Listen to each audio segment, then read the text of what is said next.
방송실에 계신 분들이 놀라셨을 것 같습니다. 이 교회에서 아마도 저보다 더 큰 사람을 화면에 담아본 적이 없으실 것 같은데 최대한 날씬하게 나오도록 해주시기 바랍니다. 먼저 오늘 저를 용인 영락교회로 인도하신 하나님께 감사드리며 말씀을 나누도록 초대해 주신 교회에 감사드립니다. 교회는 시간을 통해서 주 예수 그리스도를 기억하고 있습니다.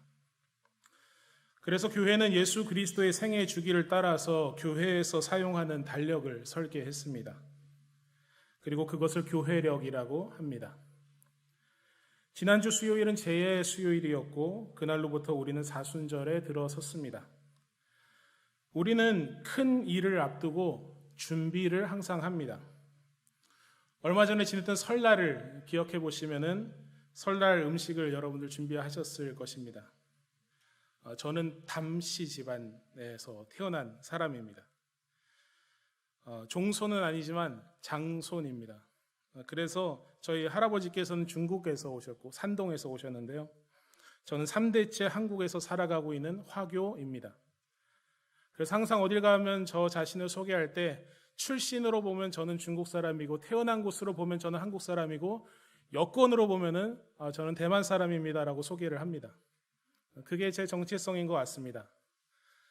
과거에 어렸을 때는 저는 너 한국 사람이라고 물어보면 아니라고 그랬습니다. 왜냐하면 제가 받은 교육은 너는 중국 사람이야. 너는 그걸 기억해야 돼. 우리는 언젠가 다시 중국으로 돌아갈 거야. 라는 할아버지의 말씀이 있었기 때문입니다. 그리고 나서 제가 대만에 가서 공부를 했는데요. 대학을 대만에서 나왔습니다. 근데 대만 친구들이 항상 저를 보면서 너네 한국은 너 한국 사람이잖아 그렇게 얘기를 하는 것입니다. 그때마다 저는 아니야 나는 너희랑 똑같아 라고 얘기를 했었지만 참 마음이 어려웠습니다. 제 나라라고 생각해서 가서 공부를 한 건데 심지어 저는 국문과였거든요. 한국에서는 이제 중문과지만 근데 친구들이 저를 부인한다고 했을 때 그런 생각을 하게 되었을 때 마음이 참 어려웠습니다. 그러나 제가 대만에 가서 대학교 1학년 때 예수님을 만났습니다. 그리고 신앙인이 되고 그리스도인이 되고 나니까 제 안에 새로운 정체성이 생겼습니다. 우리 가운데 한국 사람도 있고 혹은 중국 사람도 있고 여러 나라의 사람이 있을 수 있습니다. 그러나 우리의 공통점은 이 땅에서 다 똑같이 나그네라는 것입니다. 그리고 우리는 하나의 나라를 갖고 있는데 그것이 하나님의 나라입니다. 그 안에서 우리는 그리스도인이고 하나님의 자녀이고 하나님의 백성입니다. 그렇기 때문에 저는 이제는 누가 저한테 너 한국 사람이지라고 물어보면 맞다고 그럽니다. 너 중국 사람이지라고 그러면 맞다고 그러고 대만 사람이지라고 그러면 맞다고 그럽니다. 그 어디에나 속하지 않았지만 이제는 그 어디에나 속할 수 있는 것은 그리스도의 몸된 교회 안에 속해 있기 때문이고 하나님의 나라를 지향하고 하나님의 나라의 실천, 하나님의 나라의 도래를 갈망하면서 살아가고 있기 때문입니다. 그리고 나서 우리는 함께 본향을 사모하는 존재로서 이 땅에서 나그네로 살아갑니다. 한국 사람이든 중국 사람이든 설날은 굉장히 중요합니다. 그래서 장손인 저를 데리고 할아버지께서는 항상 서대문구에 있는 연희동에서 동대문구에 있는 제기동까지, 제기동에 어떤 시장이 있죠? 경동시장이 있습니다. 경동시장까지 가서 신선한 어떤 준비물들을 준비했습니다. 제사가 있었을 때인데 중국 사람들은 제사할 때 닭 머리가 잘리지 않는 닭을 사용을 합니다. 그래서 그거를 구하려고 거기까지 갑니다. 그리고 또 신선한 고기를 구할 수 있는 곳이 있습니다. 경동시장에서 조금만 걸어 내려오면은 마장동 오시장이 있습니다. 그래서 거기 가서 여러 가지 재료들을 삽니다. 족발도 삽니다. 간도 사고 허파도 사고 또 돼지고기를 민찌에서 요새 민찌라고 하면 못 알아듣는데 돼지고기 갈아서 갖고 와서 만두 속을 만듭니다. 설 제사와 그리고 설 음식에 필요한 것입니다. 설날이라는 하루를 준비하기 위해서 온 가족이 분주하게 준비를 합니다. 그리스도인도 마찬가지입니다. 큰 절기를 앞두고 준비하는 시간이 생겨났습니다. 성탄절을 앞두고 대림절이라는 예수 그리스도께서 오셨다는 것과 그리고 장차 오실 것을 기억하는 대림절을 지킵니다. 그리고 부활절을 앞두고 예수 그리스도의 생애를 기억하는 기간, 특히 부활절에 세례를 받게 될 사람들을 위한 준비의 시간으로서 사순절이 생겨났습니다. 세례를 받는 사람들은 이 준비 기간에 매일 세상과 구별된 삶을 살도록 하는 구마의식을 치르고 또한 선한 행실이 있는지와 맑은 영을 가지고 있는지에 대해서 심사를 받습니다. 그리고 교회 공동체는 그 심사 받는 사람들을 위해서 함께 기도하고 함께 준비를 했습니다. 그래서 사순절하면 생각나는 단어가 회개, 금식, 화해, 기도, 절제, 선행 그리고 세례를 준비하는 것입니다. 1세기의 교회는 세례를 준비하기 위해서 40시간을 보냈다고 합니다. 예수님께서 무덤에 있었던 시간이 40시간이라고 생각을 한 겁니다. 그러다 3세기 때는 30일, 그리고 마지막 주후 325년에 있었던 니케아 공의회에서 사순절을 40일로 정합니다. 예루살렘의 감독이었던 시릴이라는 사람은 여러분은 오랜 은혜의 기간과 회개를 위한 40일을 보내야 합니다 라고 말했습니다. 어거스틴도 사순절을 주님의 순환을 가까이 접하는 일련의 한 부분이라고 말했습니다. 이처럼 사순절은 초대교회 때부터 오늘날까지 이어오는 교회의 전통입니다. 저는 이런 전통이 우리 교회에 주어진 것에 감사합니다. 이런 교회력의 절기를 통해서 주님의 생애를 기억할 수 있기 때문입니다. 그래서 어떤 시인은 이런 기도시를 적어 내려갔습니다. 조금 길지만 차분하게 들어보시면 우리의 묵상에 도움이 될 것입니다. 아직은 빈손을 쳐들고 있는 3월의 나무들을 보면 누가 시키지 않아도 경건한 기도를 바치며 내가 나를 타이르고 싶습니다. 죄도 없이 십자나무에 못 박힌 그리스도의 모습을 기억하며 가슴 한켠에 슬픔의 가시가 박히는 계절, 너무 죄가 많아 부끄러운 나를 매운 바람 속에 맡기고 모든 것을 향해 화해와 용서를 청하고 싶은 은총의 사순절입니다. 호두껍질처럼 단단한 집 속에 자신을 숨겼던 죄인이지만 회심하기엔 너무 늦었다고 슬퍼하지 않으렵니다. 다시 시작하기엔 너무 늦었다고 말하지 않으렵니다. 우리 모두 나무처럼 고요히 서서 많은 말을 줄이고 주님의 목소리에 귀 기울이게 해 주십시오. 나무처럼 깊숙이 믿음의 땅에 뿌리를 박고 세상을 끌어안되 속된 것을 멀리하는 맑은 지혜를 지니게 하십시오. 매일 삶 속에 일어나는 자신의 근심과 아픔은 잊어버리고 숨은 그림 찾듯이 이웃의 근심과 아픔을 찾아내어 도움의 손길을 펴는 넓은 사랑을 지니게 해 주십시오. 현란한 불꽃과 같은 죄의 유혹에서 도망치지 못하고 그럭저럭 살아온 날들, 기도를 게을리하고도 정당화하며 보고 듣고 말한 것에서 절제가 부족했던 시간들, 이웃에게 쉽게 화를 내며 참을성 없이 행동했던 지난날의 잘못에서 마음을 돌이키지도 않고 주님을 만나려고 했습니다. 진정한 이웃심도 없이 적당히 새 날을 맞으려고 했던 나쁜 버릇을 용서하십시오. 이제 다시 사랑으로 회심할 때입니다. 절망에서 희망으로, 불목에서 화해로, 증오에서 용서로 새로운 길을 가야 하지만 주님의 도우심 없이는 항상 멀기만 한 길입니다. 이젠 다시 사랑으로 마음을 넓히며 사랑의 길을 걷게 해주십시오. 오직 사랑 때문에 피 흘리신 예수와 함께 오늘을 마지막인 듯 깨어 사는 봉헌의 기쁨으로 부활을 향한 사랑의 길을 끝까지 피 흘리며 가게 해주십시오. 아직은 꽃이 피지 않은 3월의 나무들을 보면 누가 시키지도 않아도 기도하며 보랏빛 참회의 편지를 쓰고 싶습니다.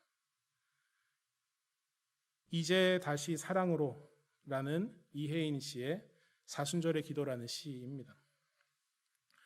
오늘 우리가 함께 읽은 본문은 교회력에 따라 성경 읽기를 하는 교회에서 사용하는 사순절 두 번째 주일의 설교 본문입니다. 첫 번째 주일은 예수 그리스도의 공생애, 즉 예수님의 세례를 다루는 본문이었고, 오늘은 예수님의 신성을 나타내고 또 예수님의 순환의 말씀도 나타내는 변화산 사건입니다.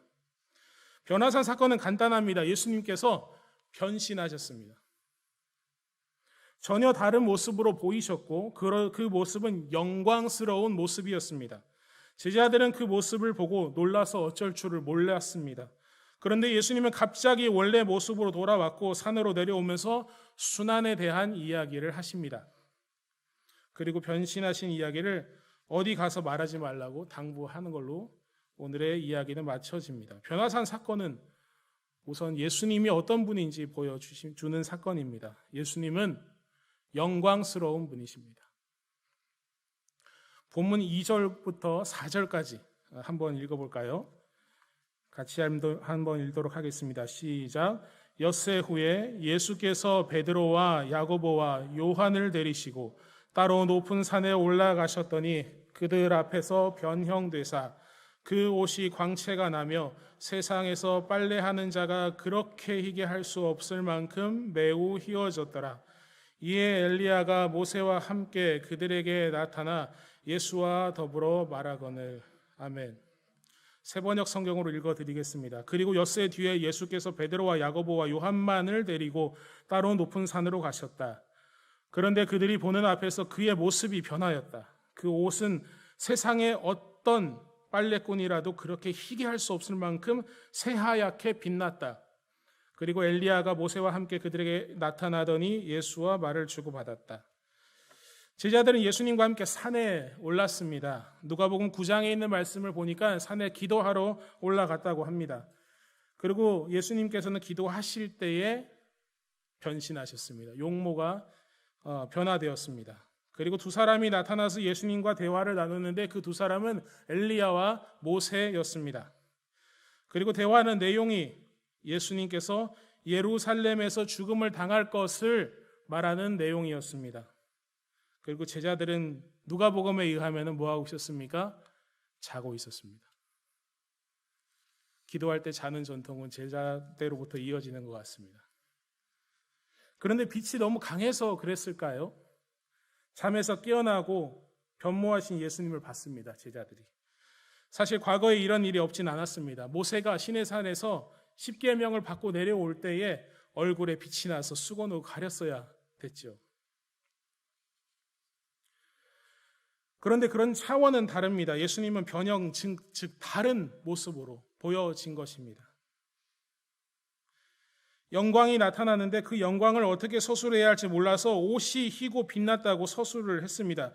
그리고 전문적으로 빨래만 하는 사람도 그 옷을 그렇게 희게 만들 수 없고 그렇게 빛이 나게 만들 수 없다고 합니다. 쉽게 얘기하면 목사보다 설교를 잘하는 그런 일이 일어난 거죠.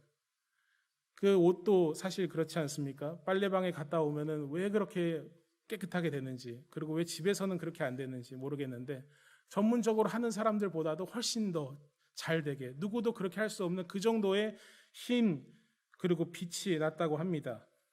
번쩍번쩍 했다는 것입니다. 그것이 그들이 서술할 수 있는 한계가 그 정도밖에 되지 않았기 때문입니다. 왜 모세가 나타났을까요? 이스라엘 백성들을 애굽에서 구원하였고 하나님과 대면하여서 하나님의 손가락으로 쓰신 십계명 돌판을 들고 내려온 사람이 바로 모세였습니다. 왜 엘리야였을까요? 선지자의 대표자로서 엘리야는 죽음을 경험하지 않고 승천한 사람입니다. 율법을 대표하는 모세, 그리고 선지자를 대표하는 엘리야, 율법과 선지서가 지향하는 바가 바로 예수 그리스도인 것을 말하려고 그러는 것이 아닐까요? 제자들은 예수님께서 기적을 행하고 병자를 치유하고 귀신을 내쫓은 것을 목도했습니다. 그런데 예수님이 이 정도일 줄은 몰랐던 것 같습니다. 놀라서 자빠졌습니다. 그리고 얼떨떨해서 뭘 어떻게 말해야 될지 몰랐습니다. 그래서 베드로가 그 얼떨떨한 와중에 했던 말이 바로 5절과 6절의 말씀입니다. 베드로가 예수께 고하되 랍비여, 우리가 여기 있는 것이 좋사오니 우리가 초막 셋을 짓고 하나는 주를 위하여, 하나는 모세를 위하여, 하나는 엘리야를 위하여 하사이다 하니, 이는 그들이 몹시 무서워함으로 그가 무슨 말을 할지 알지 못함이더라. 이 경험이 어떤 경험인지 알 수 없습니다. 그저 예수님의 영광스러운 모습을 보았고 이보다 더 할 수 없는 극한 경험을 한 것입니다. 황홀경에 있는 것과 같은 경험을 한 것입니다. 그래서 산 아래의 삶은 다 잊어버리고 지금 여기서 그냥 쭉 살았으면 좋겠다는 것입니다. 아니, 지금 여기서 그냥 죽어버렸으면 좋겠다고 생각한 걸 수도 있습니다. 우리는 극한 경험을 했을 때에 그냥 이렇게 너무 행복해서 이렇게 죽었으면 좋겠다라고 생각할 때도 있죠. 베드로에게는 알딸딸하지만 지금이 그러한 상황이었던 것입니다. 그러나 하나님의 뜻은 그렇지 않았습니다. 하나님께서는 하늘에서 구름으로 된 천막을 내려주셨습니다.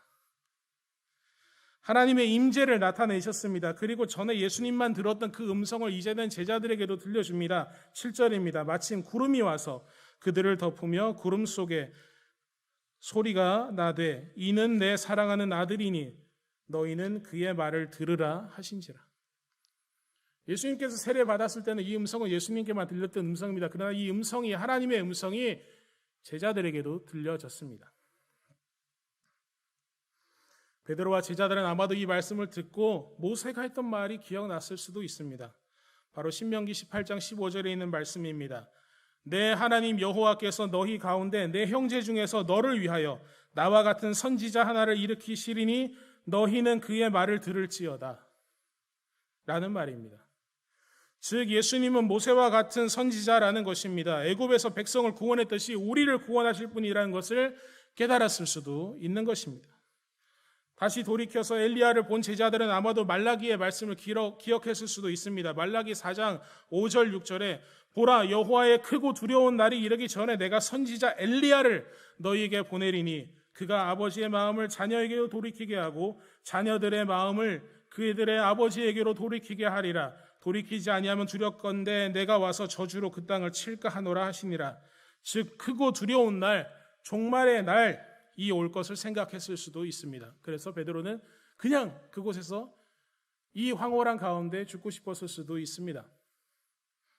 구름이 내려오고 하나님의 음성이 들려진 사건을 통해서 예수님께서는 재차로 하나님의 긍정을 얻으셨습니다. 그리고 제자들은 예수님이 누군지 하나님의 음성을 듣고 그분이 하나님의 아들인 것을, 하나님의 사랑을 받는 아들인 것을 깨달아 알게 되었습니다. 그리고 그들이 해야 되는 것은 예수님의 말씀에 순종해야 된다는 것을 하나님의 음성을 통해서 직접 들었습니다. 8절에 이렇게 기록되어 있습니다. 문득 둘러보니 아무도 보이지 아니하고 오직 예수와 자기들 뿐이었더라. 영광을 목도한 신비 체험은 끝이 났습니다. 얼떨떨하면서 정신 차리고 보니 그들은 예수님께서 변모하셨던 것을 보았고 예수께서 모세와 엘리야와 대화한 것을 보았고 그리고 구름이 내려온 것을 보았고 하나님의 음성을 들었습니다. 즉 이들은 신비로움 가운데 예수님이 어떤 분이신지 체험하였습니다. 그러나 그런 상황은 오래 지속되지 않고 오직 예수님만 그들 앞에 서 있게 되었습니다. 이 땅에서의 영광은 잠시 잠깐입니다. 영원한 영광은 종말에 임할 하나님의 나라에 있습니다. 그저 선취적으로 조금 맛보았을 뿐입니다. 그리고 그 영광을 체험한 산에서 내려옵니다. 9절과 10절 한번 읽도록 하겠습니다. 그들이 산에서 내려올 때에 예수께서 경고하시되 인자가 죽은 자 가운데서 살아날 때까지는 본 것을 아무에게도 이르지 말라 하시니 그들이 이 말씀을 마음에 두며 서로 문의하되 죽은 자 가운데서 살아나는 것이 무엇일까 하고 라고 말합니다. 예수님께서는 죽음을 지나 부활하실 것을 명확하게 아셨습니다. 바로 앞장인 8장에도 예수님께서 그 말씀을 하셨습니다. 그리고 또한 변화산에서 모세와 엘리야에게 들은 내용을 통해서도 재차 확인되셨습니다. 즉 예루살렘에서 죽을 것이다 라는 말입니다. 예수님께서는 그 영광 중에 계속 머무르고 싶으셨을 수도 있습니다. 그렇게 머무르셔도 되셨겠죠. 그러나 예수님은 그렇게 하지 않으셨습니다. 왜냐하면 예수님은 그 하나님의 영광과 하나님과 함께 계셨던 분이 말씀이 육신이 되어 세상에 오신 분이기 때문입니다. 하나님의 뜻은 예수 그리스도를 통해서 잃어버린 백성들과 화해하고 하나님의 나라를 이루는 것이었습니다. 그래서 예수님께서는 순종하셔서 세상에 오셨고 변화산 위에 영광에 머무르실 수도 있었지만 명확하게 제자들에게 말씀하십니다. 인자가 죽은 자 가운데서 살아날 때까지는 본 것을 아무에게도 이르지 말라. 즉 예수님은 나는 죽으러 간다. 그리고 나는 부활할 것이다. 말씀하신 것이죠.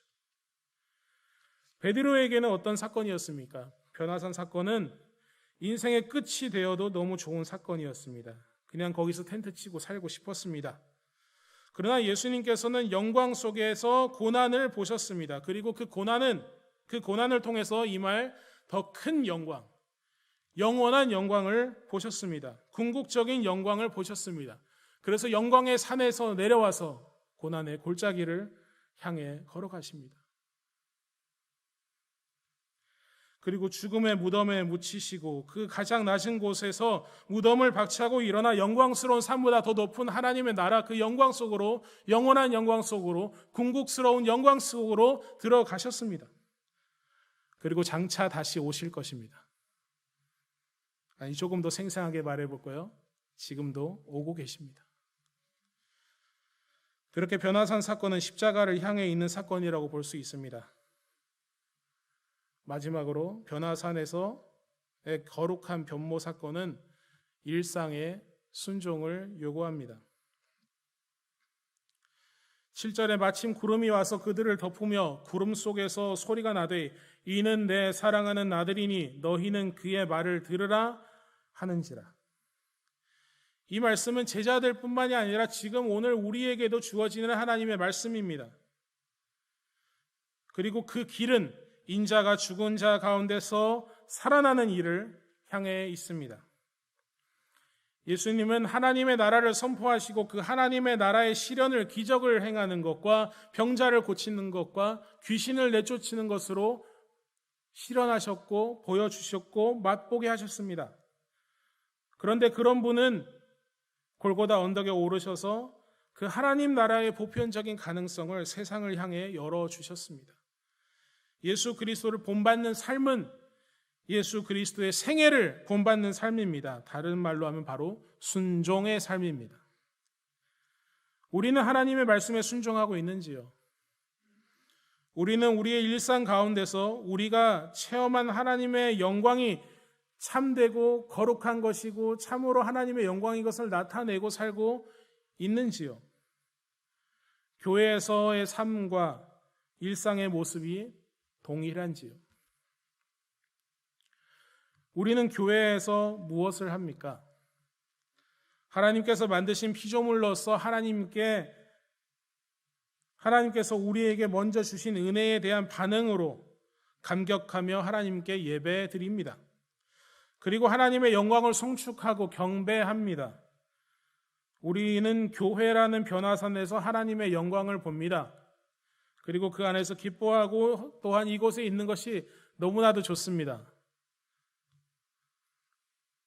그러나 예수님을 따라서 살아가는 제자들에게는 일상의 삶, 매일의 삶이 있습니다. 일상생활이 있고 세상에서의 삶이 있습니다. 아니, 교회가 바로 세상 안에 있습니다. 그래서 우리의 신앙은 교회에 머무르는 것이 아니라 우리의 삶과 행실이 그 세상 안에서 하나님의 영광을 드러내야 합니다. 내적인 경건은 일상의 거룩으로 이어져야 합니다. 다른 말로 하면 거룩은 일상을 위해서 존재하는 것일 수도 있습니다. 교회도 마찬가지입니다. 우리는 모이는 교회일 뿐만이 아니라 흩어지는 교회가 되어야 합니다. 우리는 뭉칠 뿐만이 아니라 또한 확장되어야 합니다. 와 보라 뿐만이 아니라 가서 제자를 삼기도 해야 합니다. 이것은 같이 가야 합니다. 교회는 권력을 가질 때마다 타락했습니다. 교회는 모이기에 그칠 때마다 쇠락해졌습니다. 교회는 본질적으로 선교적입니다.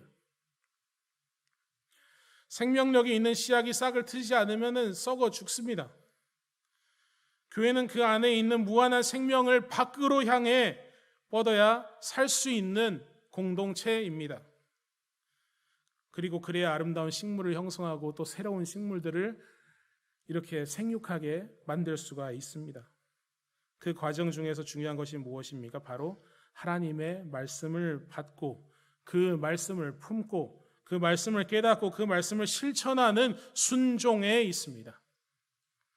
주님께서 가신 길을 가는 것입니다. 그리고 그 길 끝에 영원한 영광이 있고 주님께서 맞이하고 계시다는 것이 우리의 흔들리지 않는 소망이 됩니다. 오늘 우리 용인 영락교회 오게 되면서 교회 홈페이지 리뉴얼 하셨다는데 그 홈페이지에 들어가 봤습니다. 참 좋은 문구를 발견했습니다. 용인 영락교회는 균형 목회를 추구합니다.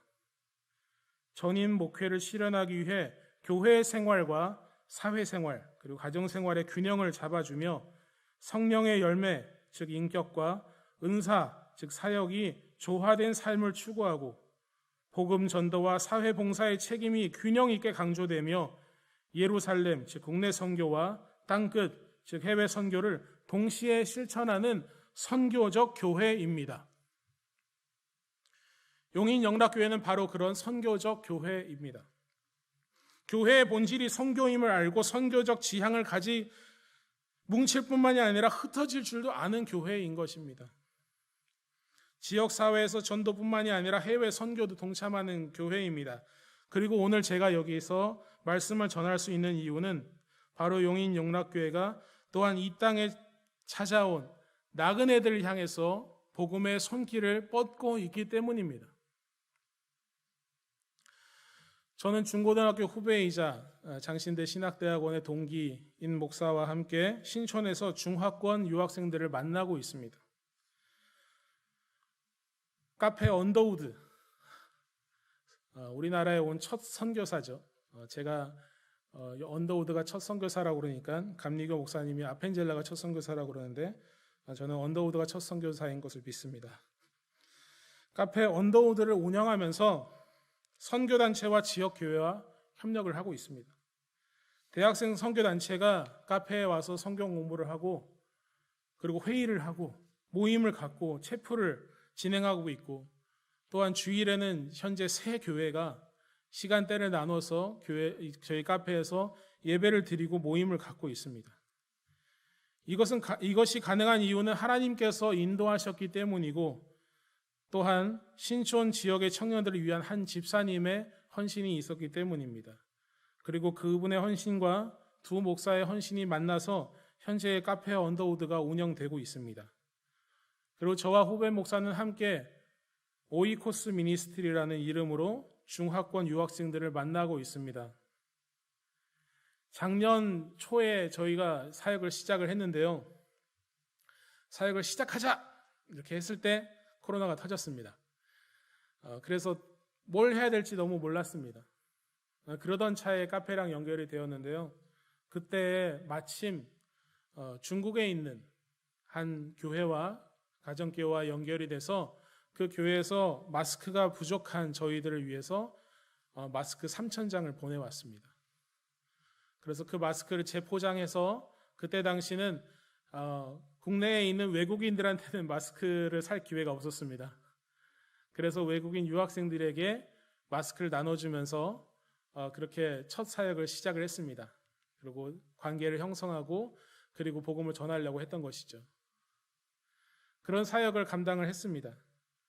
그리고 지금은 저랑 같이 사역하고 있는 목사님이 목회 상담을 전공하고 있는 분이라서 외국인 유학생들 심리 상담을 해주면서 또한 저희 카페로 오게 하고 또 같이 만나면서 관계를 형성하고 있습니다. 그리고 그 관계를 통해서 전도하려고 하고 있습니다. 그리고 조만간 예수님이 누구신지에 대한 성경 공부 그리고 중국어로 진행되는 커피 클래스를 준비하고 있습니다. 그걸 통해서 또한 관계를 형성할 수 있을 것을 기대하고 있습니다. 그리고 이제 사람들이 조금씩 모이기 시작하면은 한국어, 중국어로 같이 예배드리는 이중언어 예배를 또한 기획 중에 있습니다. 만약 그렇게 되면은 카페 언더우드에서 네 번째 교회가 모이게 되는 것입니다. 그리고 어떤 좋은 기회에 용인 영락교회와 연결되어서 한 오이코스에서 저희 오이코스 미니스트리, 똑같이 오이코스입니다. 오이코스 미니스트리를 후원하고 있습니다.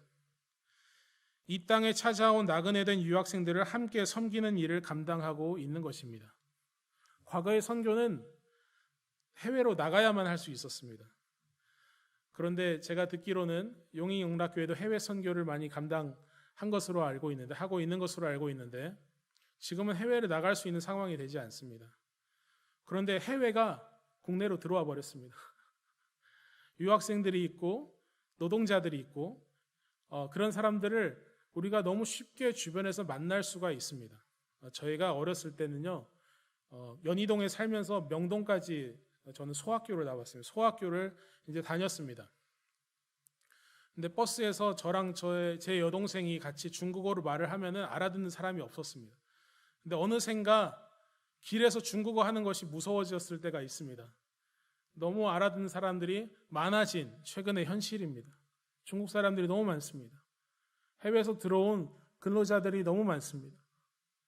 이런 사람들을 만날 수 있는 것, 이런 사람들을 너무 쉽게 만날 수 있는 것은 오늘날의 굉장히 큰 선교적인 전환입니다. 우리가 해외에 가서 무언가를 할 수 있지만 지금은 나갈 수 있는 상황이 아닙니다. 그런 상황에 우리는 우리 가운데 찾아온 나그네들, 가장 본인이 나그네인 것을 알 수 있는 사람들에게 그들에게 가장 필요한 새로운 가정, 새로운 오이코스를 만나게 하는 것입니다. 그리고 복음 안에서 생겨난 그리고 형성된 새 가정 안에서 그들은 새로운 관계, 성도들 간의 관계, 그리고 또한 하나님과의 관계를 알아가는 것입니다. 이런 사역에 함께 동참해 주셔서 감사하고 또한 이 사역 또한 용인영락교회에서 하는 사역입니다. 우리는 이 사역을 하면서 하나님의 말씀에 순종합니다.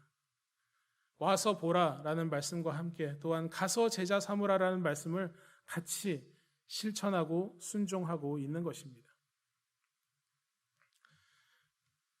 사순절 첫째 주일을 지난 이 주간에 예수 그리스도의 삶과 사역을 통해서 우리가 함께 따르고 순종해야 할 것이 또 무엇이 있는지 한번 생각해 보면 좋겠습니다. 영광스럽고 거룩하신 예수님은 지금의 영광에 머무르시지 않고 산에서 내려와 일상 속에서 하나님의 나라를 증거하셨습니다. 그러다가 고난의 골고다 언덕을 오르셔서 십자가에서 새롭고 산 길을 열어주셨습니다. 이제 그분의 발자국을 따라 걷는 우리에게도 비록 고난은 있으나 영광스러운 그 영원한 영광이 우리를 기다리고 있습니다. 그런 삶을 살면서 나그네된 삶을 살면서 우리가 실천하고 순종해야 될 것이 너무나도 많습니다. 그러나 그 말씀에 순종하면서 예수님의 길을 따라 걸으면 그 길 끝에 영광스러운 주님이 우리를 맞이하고 계실 것입니다. 이렇게 고난은 부활과 만나고 순종은 하나님의 나라와 만나게 됩니다. 마지막으로 초대교회 교부인 에프레임의 사순절 기도로 오늘의 말씀을 마무리하도록 하겠습니다.